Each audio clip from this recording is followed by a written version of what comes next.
en ce moment, alors que nous voulons écouter l'exhortation, dis au Seigneur de te parler. Dis au Seigneur de te parler. Il a quelque chose pour toi ce soir. Alors donne ce temps et ce moment de la parole entre ses saintes mains. Élève ta voix, dis au Seigneur de te parler. Au nom de Jésus, prions tous, alléluia. C'est par rapport à ton désir que le Seigneur agira dans ta vie, ma soeur. C'est par rapport à ton désir que le Seigneur s'approchera de toi. La Bible dit, il se laisse trouver à ceux qui le cherchent. Il faudrait avoir le désir lorsque tu viens devant le Seigneur. Et ce désir, ça se montre par la façon de prier. Ça se montre par la façon de faire des choses. Alors demande au Seigneur de te parler. Dis-lui que Seigneur, que je sorte de cet endroit. Bénis, instruis de ta part. Parle-moi, je suis là. Je suis disposé à t'écouter. Dis-le au Seigneur avec un cœur disposé. Dis-le au Seigneur. Au nom de Jésus.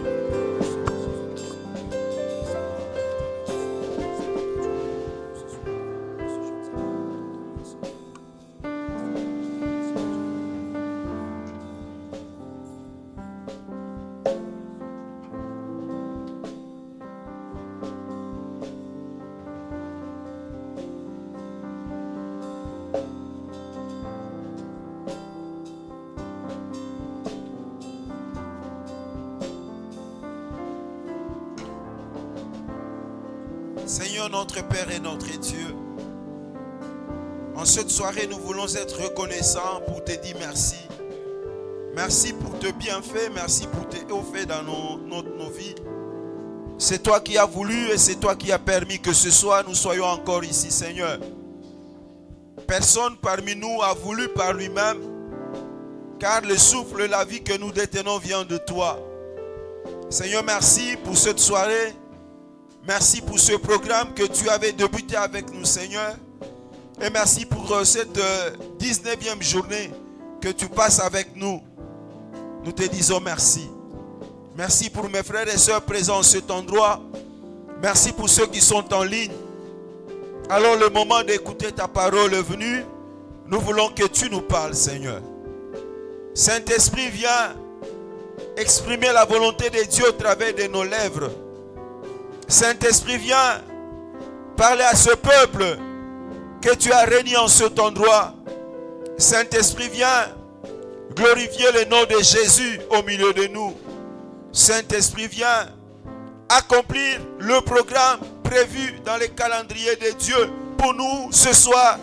Saint-Esprit, viens glorifier et élever Jésus au milieu de nous. Saint-Esprit, viens, nous te laissons la place d'agir. Nous te laissons la place d'opérer. Nous te laissons la place de manifester la puissance de Dieu au milieu de nous. Saint-Esprit, viens et nous nous disposons et nous nous laissons à toi. Jésus, c'est toi que nous voulons voir. Nous voulons vivre ta présence au milieu de nous. Nous voulons vivre ta gloire au milieu de nous, Seigneur. Alors manifeste-toi ce soir encore au travers de ce programme. Étends ta main, Seigneur, ce soir. S'il y a un malade au milieu de nous ou en ligne qui reçoit de toi la guérison au nom puissant de Jésus. S'il y a quelqu'un aujourd'hui, ce soir, en cet endroit chargé, qu'il soit déchargé au nom puissant de Jésus. S'il y a quelqu'un parmi nous ce soir accablé par des soucis, oh Dieu, qu'il soit déchargé de ses soucis et qu'il reçoit la paix que toi tu donnes au nom puissant de Jésus. Glorifie ton nom, Seigneur. Élève ton nom au milieu de nous ce soir. C'est toi le roi que nous reconnaissons. C'est toi le roi que nous avons accepté. C'est toi le roi que nous adorons dans ce temple. Alors glorifie ton nom, Seigneur.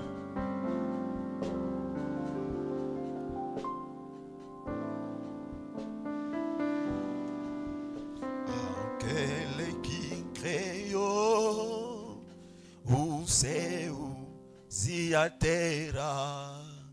É o nome que eu sempre adorarei.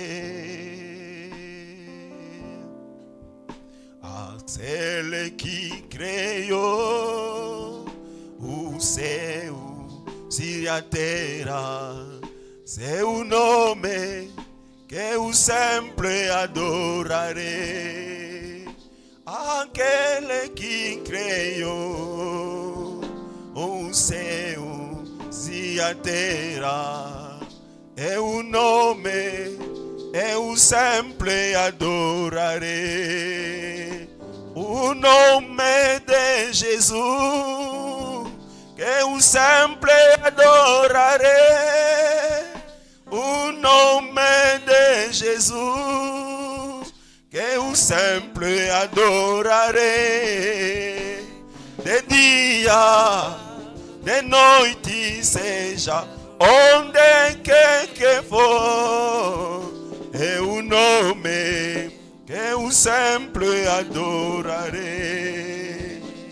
O nome de Jesus, eu sempre adorarei. O nome de Jesus, que eu sempre adorarei. De dia, de noite seja onde quer que for, é o nome que eu sempre adore. Laisse que ton nom soit élevé ici, Jésus. Seul le nom de Jésus, c'est le seul nom que nous élevons, c'est le seul nom que nous célébrons, c'est le seul nom que nous connaissons, c'est le seul nom qui délivre. Seigneur, laisse que ton nom soit élevé ce soir encore. Que ton nom se manifeste encore ce soir par les actes que tu vas accomplir en cet endroit. Au nom de Jésus. Au nom de Jésus. Seigneur, merci parce que tu es là au milieu de nous. Sois béni à jamais et à jamais. Nous t'acclamons parce que tu es Dieu, tu le mérites. Dans le nom de Jésus. Amen. Amen. Comprenez, on est dans notre 19e journée. La force commence petit à petit à se reprendre. Donc, encourageons-nous. Amen, amen. Amen, amen. Amen, amen. Nous allons lire deux passages et vous allez vous asseoir pour un petit temps de l'exhortation et nous prierons. Deux passages dans Job chapitre 1er. Job chapitre 1, versets 6 à 12. Et nous lirons en plus 1 Samuel chapitre 13, versets 19 à 22. Job chapitre 1er ou Job 1, versets 6 à 12, je lis la parole de Dieu. Or, le Fils de Dieu vers un jour se présenter devant l'Éternel et Satan vint aussi au milieu d'eux. L'Éternel dit à Satan, d'où viens-tu? Et Satan répondit à l'Éternel, de parcourir la terre et de m'y promener.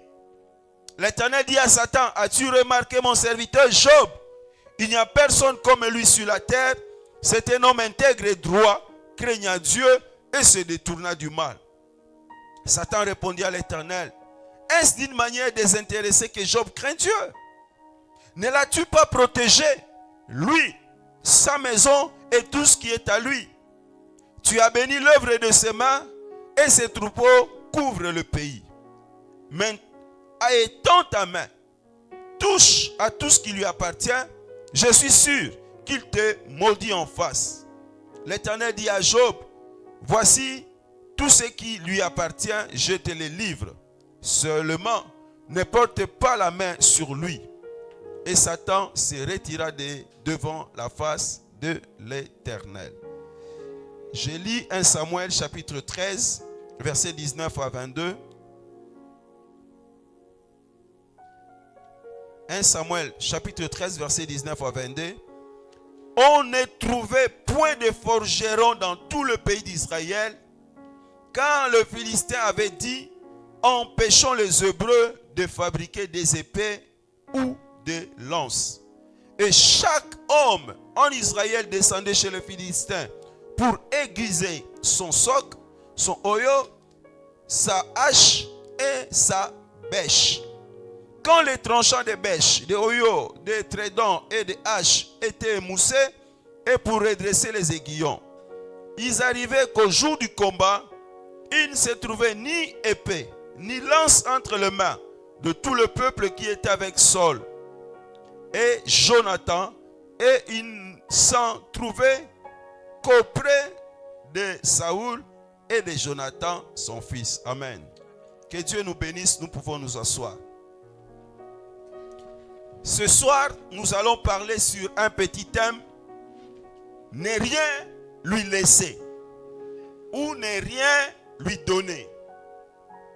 C'est à qui celui-là? C'est Satan. Ne rien laisser à Satan ou ne rien donner à Satan. C'est cela le thème que nous allons partager pendant quelques minutes en ce soir. Pour les gens qui n'ont pas compris la chanson que j'ai essayé de chanter, c'est en portugais. Je disais dans la chanson, le seul nom que j'élève, c'est le nom de Jésus. Le seul nom que j'adore, c'est le nom de Jésus.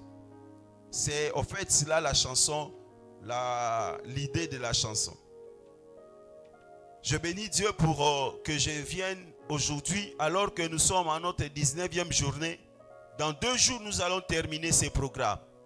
Nous allons terminer ces programmes parce que Dieu nous a donné la force. Dieu nous a permis d'entrer dans ces programmes par obéissance à la recommandation à donner à son serviteur. Et nous sommes entrés, et je crois que nous allons sortir comme non pas nous étions entrés, mais nous sortirons, et nous sommes en train de sortir avec de victoires, avec de bénédictions. Je crois fermement que Dieu a fait et il continue à faire. Il fera encore par rapport à tout ce que nous lui avons demandé, par rapport à tout ce qu'il nous a donné par sa propre bonne volonté. Le passage de Job, c'est un passage que nous connaissons. L'histoire de Job, c'est l'histoire que nous connaissons. Mais Dieu m'a mis à cœur de revenir sur un élément que lorsque je méditais, j'avais trouvé que c'est un élément de foi, nous ne tirons pas attention. Il y a eu une réunion, il y a eu un rassemblement au ciel où Job était absent.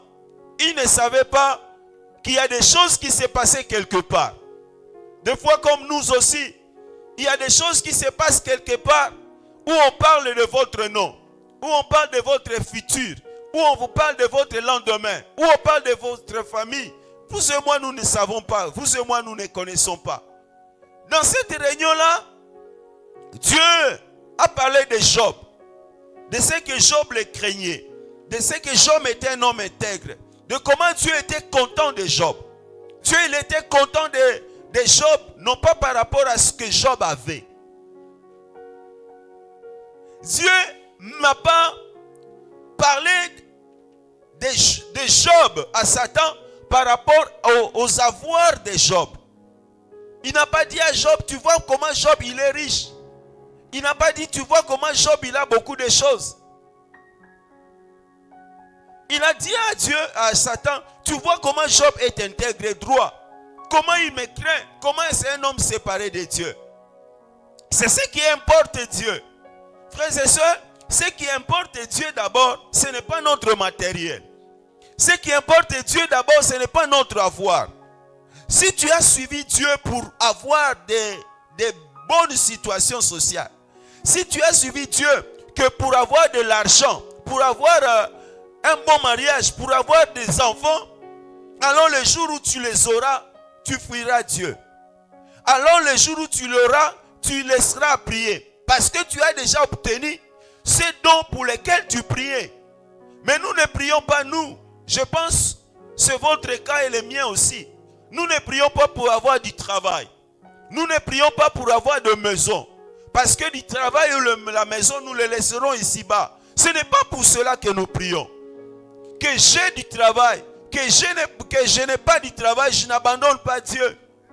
Que j'ai de l'argent, que je n'en ai pas, je n'abandonne pas Dieu. Parce que ce n'est pas le motif pour lequel Dieu, on doit les suivre. Alors je vais te conseiller, si vous avez suivi Dieu, ou si encore dans ton cœur, le désir de Dieu, c'est par rapport à avoir quelque chose, alors tu as fait un mauvais calcul. Parce que Dieu n'est pas obligé à te donner. Ce que Dieu nous donne, il nous donne par son bon vouloir. Parce que Dieu veut nous donner, il nous donne. Il ne nous donne pas parce que vous voulez. Amen, amen. Dieu a dit à Job, à Satan, intègre, oui. Il est un homme intègre, un homme droit.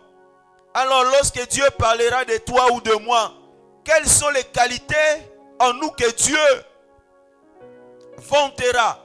Qu'est-ce que Dieu montrera? Est-ce qu'il montrera votre intégrité? Il montrera votre fidélité? Il montrera votre sérieux ou votre obéissance? Qu'est-ce que Dieu trouve en bien en vous que Dieu peut se vanter en disant, regarde ma fille, regarde ceci ou cela.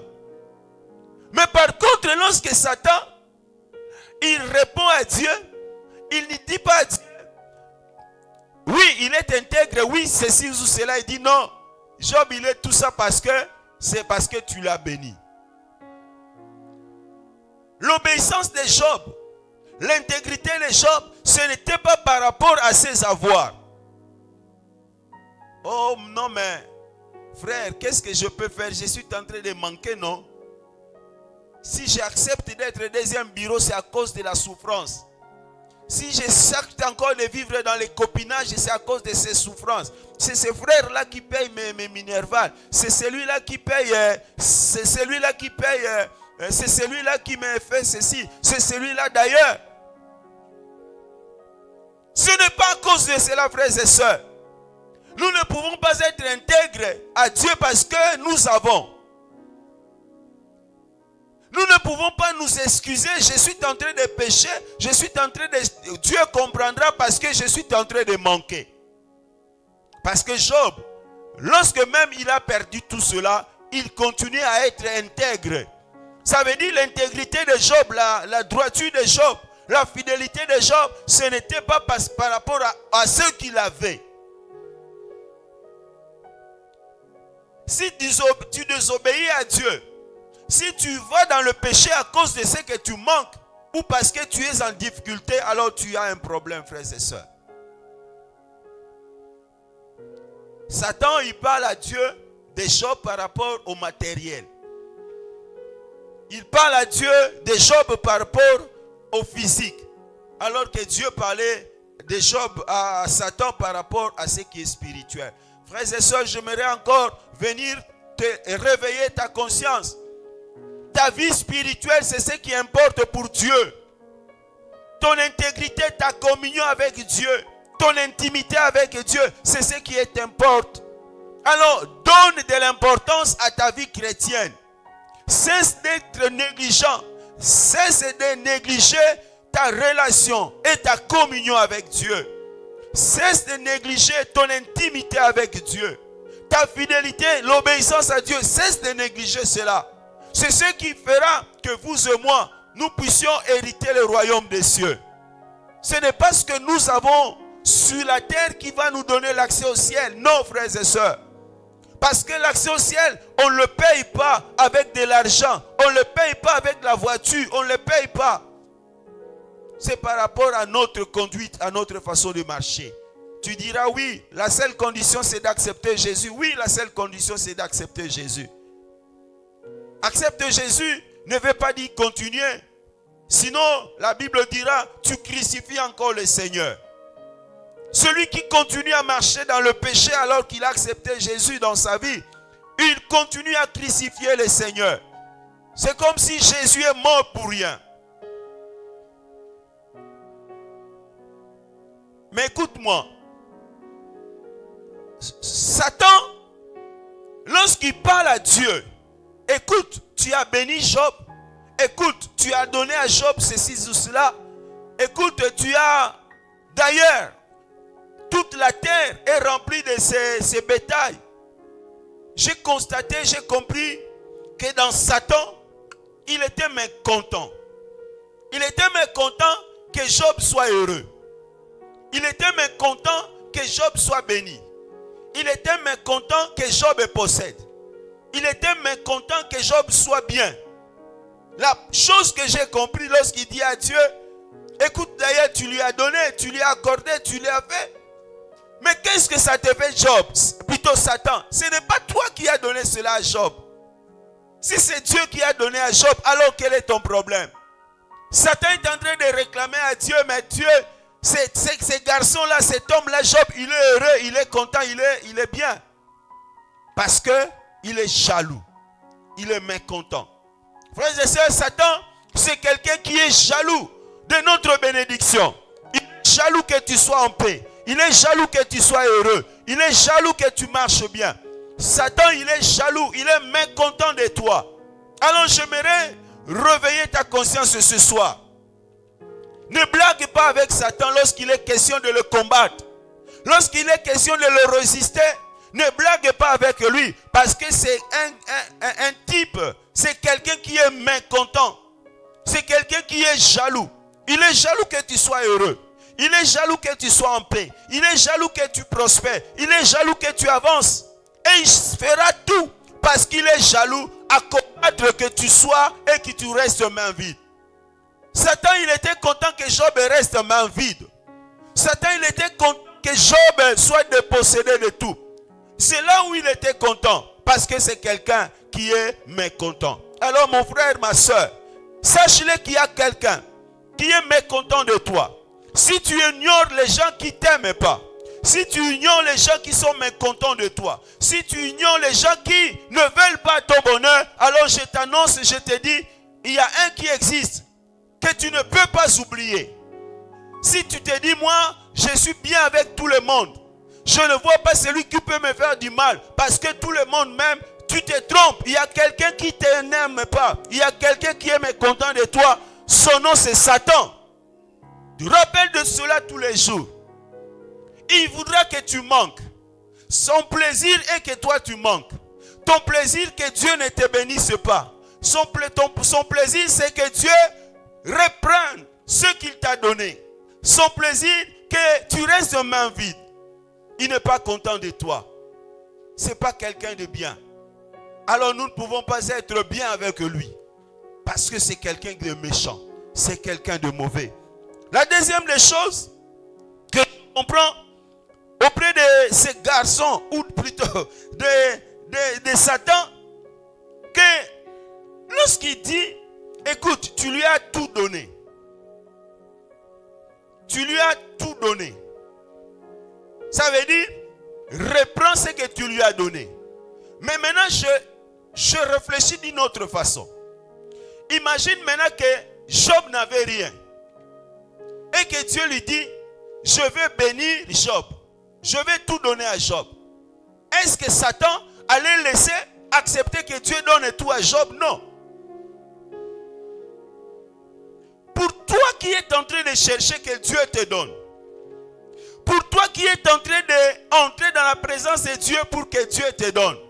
Sache-le, il y a quelqu'un qui voudra que Dieu ne te donne pas. Son nom c'est Satan. Il ne veut pas simplement que tu perds ce que tu as. Il ne veut pas seulement que tu restes main vide. Mais il veut aussi que tu ne possèdes rien. Voilà pourquoi lorsque nous venons de Dieu pour essayer de demander. Lorsqu'on dit nous avons à avoir des moments comme celui-ci. Des moments où nous venons demander à Dieu. Où nous venons implorer Dieu. Où nous venons chercher la face de Dieu. Puisque Satan il sait. Si nous demandons, Jésus a dit, tout ce qui vous demanderez à mon nom, je vous le donnerai. Il ne voudra pas que toi et moi nous demandons. Il fera tout pour nous empêcher pour que nous ne demandons pas. Parce qu'il sait si nous demandons à Dieu, Dieu nous donnera. Voilà pourquoi des programmes comme celui-ci, nous devrions être toute l'église ici. Nous devrions être tous à chercher la face de Dieu. Parce que la Bible dit, lorsque nous nous approchons de lui, nous sommes ravivés. Lorsque nous venons à lui, nous sommes remplis. Mais Satan, sachant que lorsque nous venons à Dieu, nous sommes remplis, il fait tout pour nous empêcher. Il fait tout pour que nous ne venons pas à Dieu. Il fait tout pour que nous ne demandons pas à Dieu. Avec des stratégies. Satan, c'est un stratège. Satan, c'est quelqu'un de malin. Ce n'est pas pour rien qu'on l'appelle malin. c'est celui qui connaît comment il peut séduire, qui peut mentir. Rappelez-vous d'Adam et Ève, comment il les a séduits. Satan, il te montrera des choses, il te fera voir. Tout à l'heure, là, j'ai parlé avec une de mes sœurs qui m'a envoyé un message pour me dire une raison qui l'empêche de venir. Je lui ai répondu, je lui ai envoyé un texte. J'ai dit, lis un peu ce texte biblique. Satan te fera voir de la fatigue. Mais lorsqu'il faut aller suivre le match, la fatigue part. Satan te fera voir de la fatigue. Mais lorsqu'il faut aller suivre des novelas, la fatigue part. Satan va te faire voir que tu es trop occupé. Mais lorsqu'il faut faire autre chose, tu as le temps. Pourquoi? Parce que c'est lorsque nous sommes devant la présence de Dieu, nous sommes rayonnés de gloire. Lorsque nous sommes dans la présence de Dieu, nous sommes bénis, nous sommes remplis. Frères et sœurs, Satan, c'est quelqu'un qui n'est pas seulement mécontent et jaloux, mais c'est aussi quelqu'un qui essaye, qui cherche à tout moment et à tout instant d'empêcher que nous recevons de Dieu. Amen. Il vous empêchera, il cherchera par tous les moyens. Il voulait empêcher. Mais malheureusement, Job en avait déjà reçu de Dieu. D'où il dit, récupère, retire. Lorsque les enfants d'Israël étaient sortis de l'Égypte, ils sont partis voir Pharaon. Ils disent, Pharaon, nous voulons quitter ton pays. Nous voulons partir servir notre Dieu. Dans le livre d'Exode, au chapitre 10, versets 24 à 26, écoutez ce que Pharaon a dit. Il dit, je suis d'accord que vous partiez. D'ailleurs, je vous laisse partir, vous et vos enfants. Prenez vos femmes, prenez tout ce qui est à vous. Plutôt, prenez la femme, prenez les enfants. Mais écoute-moi, vous allez partir comment? Exode chapitre 10.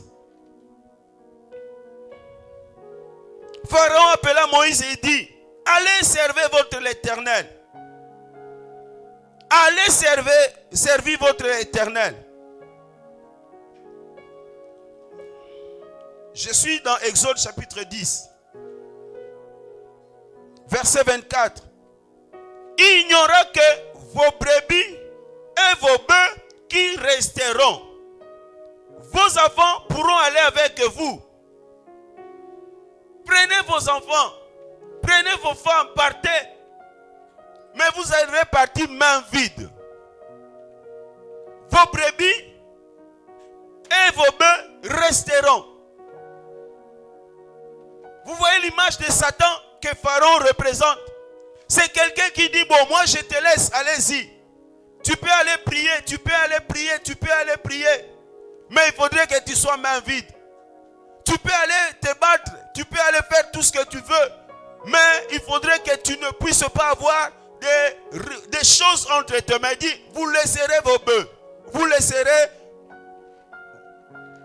vos brebis. Moïse répondit, tu mettras toi-même entre nos mains de quoi faire les sacrifices et les holocaustes que nous offrirons à l'Éternel notre Dieu. Verset 26. Nos troupeaux iront avec nous et il ne restera pas un ongle, car c'est là ce que nous prendrons pour servir l'Éternel notre Dieu. Ne rien lui laisser, ne rien lui donner. Frères et sœurs, nous devons être catégoriques devant Satan. Ce qui est à moi, ce que Dieu m'a donné, est à moi. Satan, tu n'y touches pas.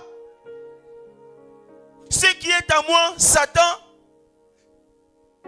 c'est pas toi qui me l'as donné. C'est Dieu qui me l'a donné. C'est mon héritage. Alors on ne touche pas à mon héritage. Voilà pourquoi j'aimerais t'encourager. Nous sommes en train de vouloir entrer en 2025. Commence à identifier ce que Dieu t'a donné. Commence à identifier ton héritage. Parce que Dieu ne t'a pas laissé passer de janvier à aujourd'hui. Il ne t'a pas laissé passer du ventre de ta maman. Aujourd'hui, tu as 40 ans, 45 ans, main vide. Tu as quelque chose que Dieu t'a donné. Alors, identifie les richesses. Identifie les capacités et potentialités que Dieu a données. Et tu dois être décidé en disant, 2025, j'entrerai avec tout ce que Dieu m'a donné. Je ne laisserai pas ma santé en 2025. Je ne laisserai pas ma joie en 2025. Je ne laisserai pas mon repos en 2025. J'entrerai en 2025 avec tout ce que Dieu m'a donné. Il a dit, Pharaon, tu es en train de blaguer. D'ailleurs, sache-le, ce que nous offrirons à Dieu, c'est toi qui le mettras entre nos mains. Oh, la Bible ne dit-elle pas que Dieu arrachera de nos ennemis? Il prend même ce qui est à nos ennemis. Il prend même ce qui est aux Égyptiens et il le met en notre possession. Il le met comme notre héritage. J'aimerais te dire ce soir, mon frère, ma soeur, si tu es encore attaché à Dieu, il fera ce que j'ai dit, les transferts. Il prendra ce qui est entre les mains de tes ennemis, il le mettra dans ta vie si tu es obéissant et si tu es attaché à lui. Il dit, tu te trompes, tu te trompes, tu te trompes. Nous allons entrer, nous allons partir. Écoute-moi. Satan, c'est aussi l'image que j'ai vue de Philistin. Dans 1 Samuel chapitre 13. Là où nous avons lu. 1 Samuel chapitre 13. C'est là où je vois encore l'image de Satan. La Bible dit, les Philistins, ils étaient des ennemis des Juifs. Les ennemis d'Israël. Ils étaient en combat. Mais durant ces combats, les Philistins ont fait qu'ils ont mis des enfants d'Israël qu'il n'y ait pas de forgeron. C'est là où nous avons lu. On ne trouvait point de forgeron dans tous les pays d'Israël. Ils sont en guerre. Nous sommes en guerre avec Satan. Depuis les jours où il a été rejeté du ciel, la Bible dit il est descendu avec une grande colère. Il est ici, Satan, sur la terre. Israël et les Philistins sont en guerre. Au milieu des enfants d'Israël, pas de forgeron. Est-ce que c'est eux-mêmes qui ont voulu qu'il n'y ait pas de forgeron au milieu? Non, la Bible dit, car les Philistins avaient dit, empêchons les Hébreux de fabriquer des épées et des lances. Nous sommes en combat avec eux. Si nous laissons les Hébreux fabriquer des lances, fabriquer des flèches, c'est avec ces flèches, avec ces lances qu'ils vont nous attaquer. Au combat, ils utiliseront des flèches et des lances. Alors, empêchons-le.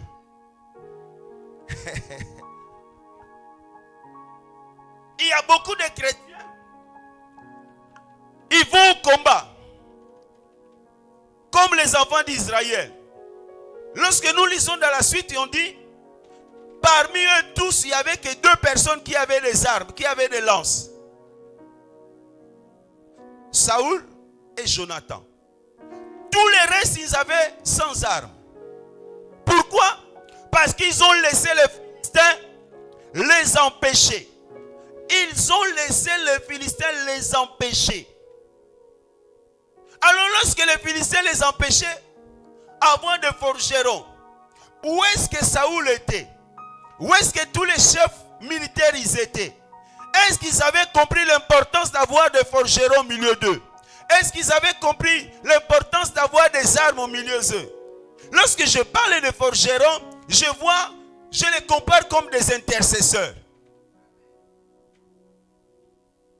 Ils ont empêché qu'il y ait des forgerons. Est-ce qu'il y a un intercesseur ici pour sa famille? Nous sommes en train de 2025. Est-ce qu'il y a des intercesseurs ici? Des gens qui se tiennent chaque minute pour leur famille. Les gens qui se tiennent à genoux chaque 3 heures, chaque 5 heures pour leur famille. Les gens qui se donnent en jeûne pour leur famille. Où est-ce qu'ils sont? On a empêché Israël qu'il y ait des forgerons. Et ils se sont donnés aussi à cœur joie. Ils ne savaient pas qu'un jour le combat viendra. Et le combat est venu. Ils se sont retrouvés sans armes. Personne ne pourra fabriquer les armes. Frères et sœurs, je suis en train de vous conscientiser. Mettez-vous à la brèche. D'ailleurs, le Seigneur dit, je cherche quelqu'un qui se tiendra à la brèche. Qui est celui qui se tient à la brèche pour sa famille? Qui est celui qui se tient à la brèche pour son mari? Qui est celui qui se tient à la brèche? J'aime un homme de Dieu que je suis beaucoup, un Ivoirien de la Côte d'Ivoire. Il dit, il montre à l'église, il dit, je sais que vous tous ici vous priez pour moi. Mais le premier intercesseur que je ne peux jamais me tromper, c'est mon épouse. Deuxième intercesseur, c'est ma maman. Est-ce que votre mari peut dire cela de vous? Est-ce que votre frère peut dire cela de vous? Est-ce que votre pasteur, le pasteur Jérémie, peut dire, dans cette église, telle maman, elle ne ferme pas ses yeux si elle ne dit pas un mot à Dieu pour moi? Vous laissez les armes, ils ont laissé les armes entre les mains de qui? De Saoul et de Jonathan. Vous laissez l'intercession pasteur Jérémie. C'est lui, Saoul, il a l'arme. Vous laissez l'arme à qui? À papa Julien. C'est lui, Jonathan, il a l'arme. Et vous, toute l'église, nous n'avons pas des armes. Mais sachez-le, l'ennemi viendra. Tout le temps, le pasteur Jérémie ne sera pas là. Tout le temps, papa Julien ne sera pas là. Et que sera-t-il de vous? Ils ont laissé, parce que chacun s'est donné à sa joie. À autre chose, il dit, Alain, qu'est-ce qu'on fera des armes? Ne lui laisse rien. Ne lui donne rien. Amen. Amen, amen. Amen, amen. Laisse-moi encore dire un mot, alors nous allons prier. Écoute ce que la Bible dit dans la suite. Chaque homme d'Israël descendait chez les Philistins. Quel utopique. Ils partaient chez leurs ennemis pour aiguiser leurs haches, leurs bêches, leurs oeils. Ils partaient chez leurs ennemis. Et les instruments qu'on cite ici, ce sont les instruments de l'agriculture. Les instruments qu'on cite ici, ce sont les instruments de l'agriculture. Ils allaient chez leurs ennemis quand leurs armes, leurs instruments de l'agriculture n'étaient plus aiguisés. Ils allaient chez leurs ennemis pour dire, nous venons pour aiguiser nos instruments. Et leurs ennemis peuvent dire, bon, ok, commencez. Lorsqu'ils commencent à aiguiser, ils disent, stop, ça suffit comme ça. Ils vont entrer faire des chants avec ces instruments aiguisés à volonté de leur maître. Parce que celui qui a le pouvoir, celui qui contrôle, c'est celui qui a le pouvoir. C'est leur maître qui avaient les possibilités. Ils avaient des forgerons pour aiguiser. Donc leurs armes n'étaient pas trop bien aiguisées. Et lorsqu'ils entraient pour faire l'agriculture, ils ne pouvaient pas mieux faire. Pourquoi? Parce qu'ils étaient à volonté de leur chef. En d'autres termes, j'aimerais dire ceci. Même leur production était contrôlée par leurs ennemis. Ils étaient chez eux, mais leur production, parce qu'ils ont des instruments, ils ont des bêches, ils ont tout ce qu'ils ont de l'agriculture, aiguisé à volonté de leur maître. Leur maître pouvait dire, cette fois-ci, si personne ne va aiguiser, restez chez vous. Et ils ne pourront pas produire. Frères et sœurs, si tu ne te réveilles pas, écoute-moi, c'est ce que Satan aime faire. Satan, dans ce qu'il fait, dans ce que j'ai dit le premier, il mécontent de ce que tu possèdes, mécontent que Dieu te donne. Mais la troisième des choses, Satan aussi, il veut avoir le contrôle, l'esprit de contrôle. Il veut contrôler ce que toi tu fais. Il veut contrôler qu'est-ce que toi tu veux avoir, qu'est-ce que tu vas produire.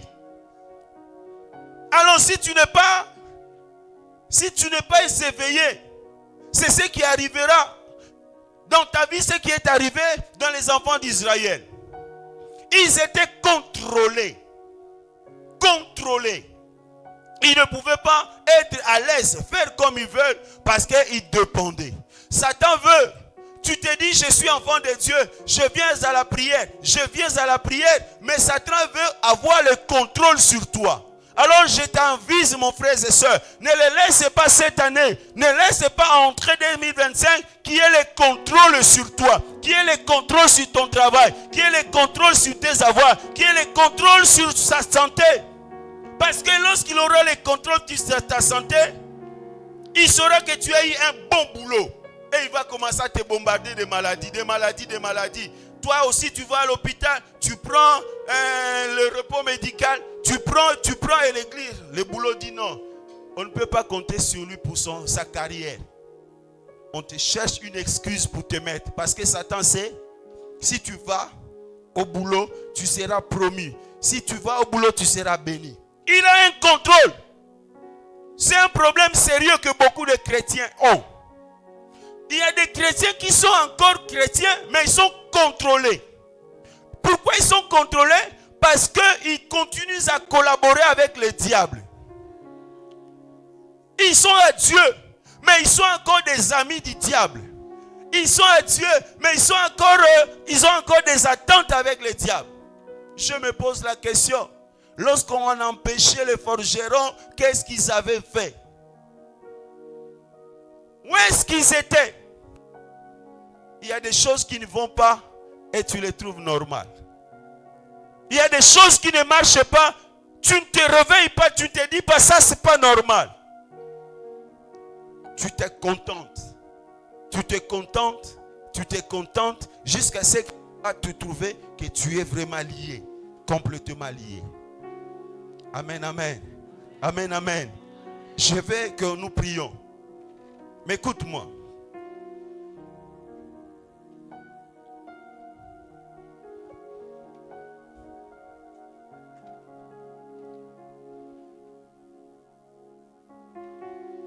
Satan avait empêché. Les Philistins, ils avaient empêché. Ils n'avaient pas de forgerons pour fabriquer des lances. Ils avaient empêché qu'il n'y ait pas de forgerons pour fabriquer des flèches. Mais ils n'avaient pas empêché que l'Esprit de Dieu utilise quelqu'un. Ils avaient empêché qu'il y ait des forgerons. Ils avaient empêché qu'il y ait des gens qui sachent fabriquer des flèches. Des gens qui savent fabriquer des lances. Mais ils n'avaient pas empêché que Dieu utilise David. Parce que lorsqu'il était question de combattre les Goliath, Goliath qui était un Philistin. Oui, on a donné à David l'arme de Saoul. Que David n'a jamais appris à manipuler. Parce que lui, il était comme tous les autres peuples. Il n'avait pas l'arme, il n'avait pas la flèche, il n'avait pas la lance. Il n'est jamais habitué à utiliser cela. Mais Dieu avait fait en David qu'il puisse avoir l'inspiration. Lui, c'était la pierre. Et Dieu a utilisé David avec la pierre pour gagner. Alors j'aimerais dire à quelqu'un ce soir. Peut-être on n'a pas des armes. Tu peux te dire je n'ai pas ceci, je n'ai pas cela. Mais en vous, Dieu peut t'inspirer. Il peut te donner la possibilité d'utiliser ce que les autres n'ont jamais utilisé. De faire ce que les autres n'ont jamais fait pour que tu apportes la victoire. Si simplement tu les laisses t'utiliser. David, c'est l'Esprit de Dieu qui était venu en lui. C'est la capacité de Dieu qui a donné. La Bible dit, la victoire n'est pas au guerrier. La victoire n'est pas au guerrier ni au coureur. Dieu dira à Zorobabel, ce n'est ni par la force, ce n'est ni par tout, mais c'est par mon esprit. Alors j'aimerais dire à quelqu'un, tu veux entrer en 2025 et entrer en victoire, laisse que le Saint-Esprit t'emporte, laisse que le Saint-Esprit te conduise, laisse que le Saint-Esprit te dirige. Tu n'as pas les armes, tu me diras. Mais je te dirai que c'est faux. Parce que Christ nous a donné les armes. Sauf que des fois, ces armes qui sont puissantes, ce sont comme des armes de Saül. Vous savez, l'arme de Saül était tellement pesante pour David. Dieu nous a donné les armes. Mais ces armes-là sont incompatibles pour nous. Pourquoi? Parce que celui qui peut utiliser les armes que Dieu lui donne, il faudrait qu'il lui aussi soit esprit. Tu ne peux pas utiliser les armes spirituelles alors que tu es charnel. Si tu es charnel, les armes de Dieu entre tes mains seront inefficaces. Voilà pourquoi, deux fois, tu parles du nom de Jésus et ce nom de Jésus ne fait rien. C'est comme les enfants de Sheba. Ils faisaient des bruits, ils pensaient délivrer en disant « Je chasse les démons au nom de Jésus ». Non, ça ne pouvait pas parce qu'eux, ils étaient charnels. Les armes de Dieu, pour qu'elles soient puissantes entre tes mains, cessent d'être charnelles. Celui qui est charnel, il collabore avec le Philistin. Et la Bible dit, un royaume ne peut se diviser, ne peut subsister s'il est divisé. Satan ne peut pas chasser Satan. Si tu continues à appartenir à Satan, tu ne le chasseras jamais. Tu ne le vaincras jamais. Alors prends la décision d'être dans le camp de Jésus. Prends la décision d'être conduit, rempli, dirigé par le Saint-Esprit pour que les armes de Dieu soient efficaces et puissantes entre tes mains. Amen. Amen. Amen.